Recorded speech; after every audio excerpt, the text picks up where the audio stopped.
उत्तर प्रदेश के देवरिया में ऐसा हत्याकांड हुआ जिसको लेकर अब ऐसी गंदी राजनीति चल रही है जिस पर ना तो कोई सवाल किया जा रहा है ना कोई जवाब मांगा जा रहा है। कोई यादव बनकर चक्र लेकर हाथ में खड़ा है, कोई परशुराम बनकर फरसा लेकर हाथ में खड़ा है, लेकिन ये दोनों ही लोग मूर्ख ये नहीं समझ पा रहे हैं कि समाज में फैली उस अशांति का संदेश ये लोग देना चाह रहे हैं, जो अशांति सालों बाद अगर लौटेगी तो वो कितनी भयानक हो सकती है।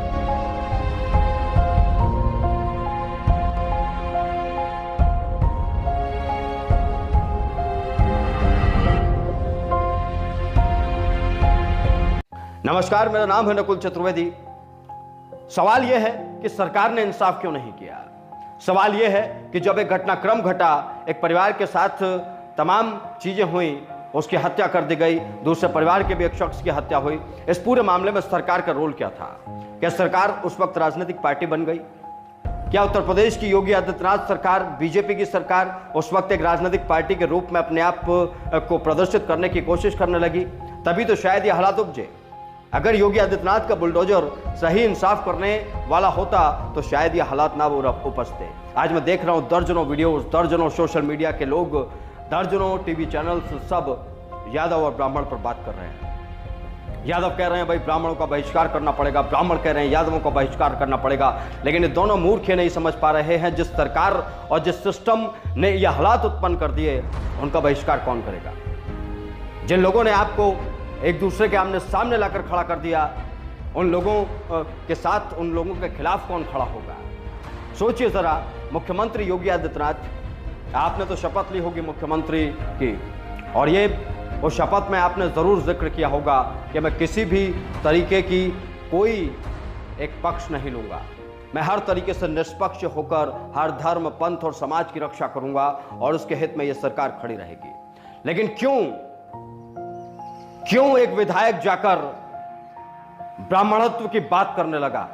यह सवाल बीजेपी से भी है और योगी सरकार से भी है। वो विधायक जो पहले पत्रकार हुआ करता था, शलमणि त्रिपाठी एक पत्रकार था, और एक पत्रकार का यही धर्म होता है, उसके लिए कोई धर्म, जाति, मजहब, पंथ नहीं होता है। लेकिन वो जब विधायक बन गया तो उसके अंदर का ब्राह्मणवाद अचानक जाग गया। उसने उस हत्याकांड में यह नहीं देखा कि पुलिस की क्या भूमिका रही, सिस्टम की क्या भूमिका रही, सरकार की क्या भूमिका रही, स्थानीय लोगों की क्या भूमिका रही, उस परिवार की क्या भूमिका रही। वो जाकर सिर्फ ब्राह्मण ब्राह्मण चिल्लाने लगा और उसी के बाद ये सारा खेल शुरू हो गया। ये बात ना तो ब्राह्मण की है ना यादव की है दोस्तों, ये बात इंसाफ की है। एक गरीब के साथ जब अन्याय होता है ना तो उसकी जाति नहीं देखी जाती है।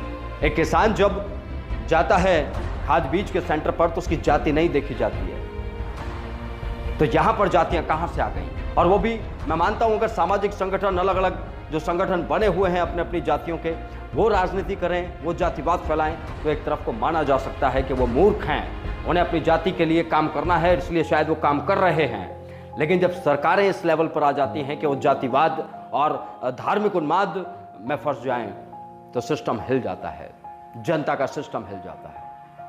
इस पूरे मामले में ना तो यादव दोषी हैं ना ब्राह्मण दोषी हैं। इस पूरे मामले में वो समाज दोषी है, वो सिस्टम दोषी है, जिस सिस्टम की जिम्मेदारी थी कि उसके लिए सब एक हैं। अन्याय हुआ है, अन्याय का हिसाब होगा, लेकिन जातियों में बांट कर नहीं होगा।